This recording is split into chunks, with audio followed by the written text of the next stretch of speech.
आज तुम्हारे दरमियान में आकर कह रहा है, अगर 3% आबादी वाला कहता है कि मल्लाह का बेटा उप मुख्यमंत्री होगा, तो ओवैसी कहता है कि बिहार के 17% मोहम्मद और आदम का बेटा भी इंशाअल्लाह ताला मुख्यमंत्री होगा। ये 2 टिकट दिए और फिर मोदी जी किस जबान से ये जनता के सामने आकर कहते हैं कि भाइयों बहनों, मैं सबका साथ, सबका विकास और सबका इल्जाम लगाते हैं कि वोट कटवा है। ये वोट काटने के लिए आया है। मेरे अजीज दोस्तों और बुजुर्गों, यकीनन मौजूद हाज़रीन इकराम, बुजुर्गान कौम और मिल्लत, मेरे गयूर नौजवान साथियों, मेरे तमाम मजलिस रुफ़ा, आप तमाम का बेहद शुक्रिया कि आप अपना कीमती वक्त निकाल कर आज मजलिस इत्तेहादुल मुस्लिमीन के इस इलेक्शन रैली में आप आए। और आप जानते हैं कि गोपालगंज विधानसभा से मजलिस इत्तेहादुल मुस्लिमीन के उम्मीदवार हमारे भाई मरहूम असलम मुखिया के बेटे अनस सलाम साहब हैं। मैं सबसे पहले अल्लाह से दुआ करता हूं कि अल्लाह सुब्हानहू व तआला हमारे मरहूम दोस्त जनाब असलम मुखिया की अल्लाह मग़फ़िरत करे, उनकी कब्र को नूर से भरे। और हम उम्मीद करते हैं कि यहाँ का एडमिनिस्ट्रेशन जो असल कातिल है हमारे भाई असलम मुखिया का, जो अभी तक नहीं पकड़ा गया है, उसको जल्द से जल्द कानून अपनी गिरफ्त में लेगा। मैं आपके दरमियान में इसलिए आया हूं मेरे अजीज दोस्तों और बुजुर्गों, आपसे अपील करने के लिए कि 6 तारीख को हक रायदही का दिन है, मतदान का दिन है। आप तमाम से ये बोलने आया हूं, अपील करने आया हूं कि आप अपना एक वोट मजलिस के इंतखाबी निशान पतंग छाप पर बटन दबाकर आप अपने इत्तेहाद का सबूत दीजिए, अपने सियासी शऊर का सबूत दीजिए। और गोपालगंज विधानसभा में अगर आप विकास चाहते हैं तो यकीनन आपको यहां से एमआईएम पार्टी के उम्मीदवार को कामयाब और कामरान करना है। जो लोग यहां पर आज नहीं पहुंच सके और जो लोग आज यहाँ पर हैं, मैं आपसे अपील कर रहा हूँ कि आप उन तक हमारा पैगाम पहुँचाइए। असदुद्दीन ओवैसी यहाँ पर आया था और उसने आकर हम तमाम से ये कहा कि 6 तारीख के दिन आपको गोपालगंज में एक तारीख बनाना है। मरहूम असलम साहब ने इलेक्शन लड़ा था, उस वक्त भी आप तमाम ने बड़ी जुर्रत और बहादुरी के साथ मजलिस के उम्मीदवार के हक में अपना वोट दिया। मैं आपका शुक्रगुजार हूँ।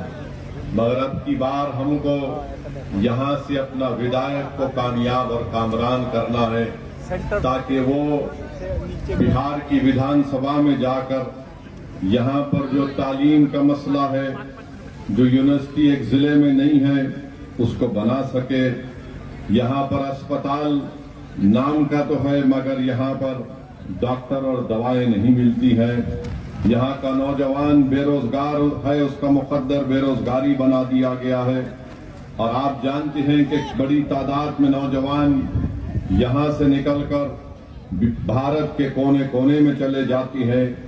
गांव में रोड नहीं है और फिर आप देखते हैं कि बहुत ज्यादा यहाँ पर किसानों को परेशानी है, सिंचाई का इंतजाम नहीं है, बिजली का कोई मौसर इंतजाम नहीं है। तो ये तमाम ऐसे मसले हैं जहां पर आपको एक हरकियाती विधायक को कामयाब करना है। जो एमआईएम पार्टी ने अनस सलाम को यहां पर आपके सामने पेश किया है। मेरे अजीज दोस्तों और बुजुर्गों, आप देखते हैं कि आज हम ये भी देखते हैं कि बिहार में जिस फीसद की नहीं है, वो ये कह रहे हैं कि अब की बार उनका उप मुख्यमंत्री राजद से होगा। और जिसकी आबादी 17% है, उनका कोई नामो निशान नहीं है।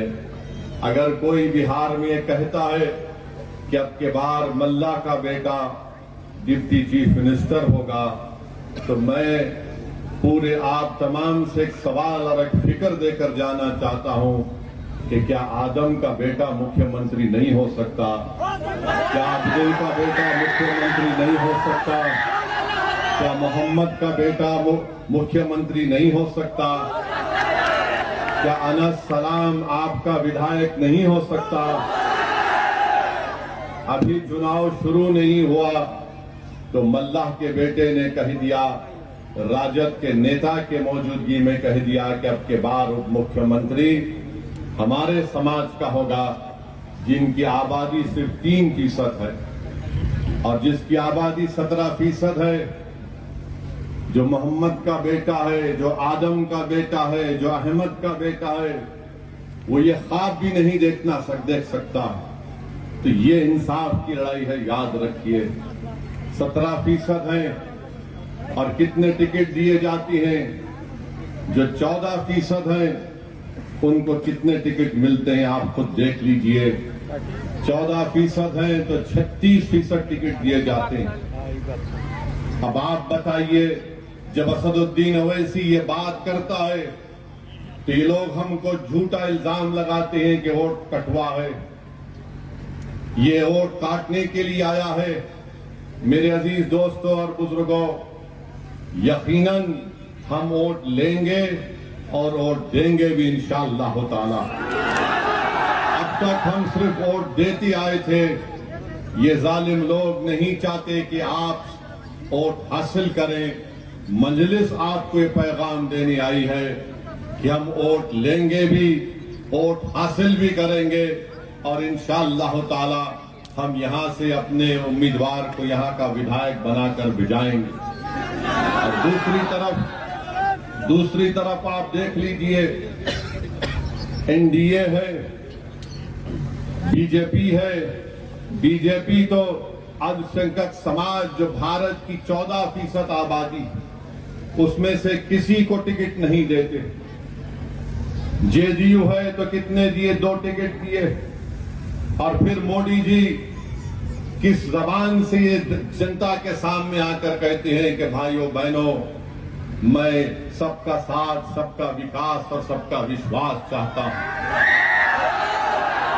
आप बताइए, जब हम इंसाफ की बात करते हैं तो वो सच्चाई पर मुबन्नी है।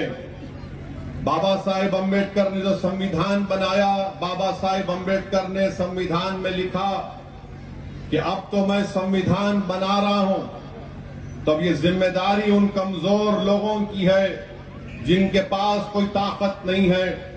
अगर उनको ताकत हासिल करना है, उनको अगर सामाजिक न्याय को हासिल करना है, अगर उनको बराबरी चाहते हैं, अगर वो हिस्सेदारी चाहते हैं, अगर वो इज्जत चाहते हैं, अगर वो समाज में अपना मुकाम चाहते हैं, अगर वो नाइंसाफी को खत्म करना चाहते हैं, अगर वो जालिम के जुल्म को रोकना चाहते हैं, तो बाबा साहेब अम्बेडकर ने संविधान में लिख दिया कि तुमको इंसाफ को हासिल करना पड़ेगा, तुमको भाईचारगी को हासिल करना पड़ेगा, तुमको आजादी को हासिल करना पड़ेगा। जो हम इस आजादी की जब हम बात करते हैं, हम चाहते हैं कि जो जंजीरें हमारे दिलो दिमाग में डाल दी गई हैं, जिसकी बुनियाद पर हम किसी की गुलामी करने के लिए मजबूर हो जाती हैं, ओवैसी आज तुम्हारे दरमियान में आकर कह रहा है, अगर 3% आबादी वाला कहता है कि मल्लाह का बेटा उप मुख्यमंत्री होगा, तो ओवैसी कहता है कि बिहार के 17% मोहम्मद और आदम का बेटा भी इंशाअल्लाह ताला मुख्यमंत्री होगा। मैं मुबारकबाद भी देता हूं वीआईपी पार्टी के उस जिम्मेदार को कि उन्होंने अपनी समाज के इत्तेहाद और उनके सियासी शऊर की बुनियाद पर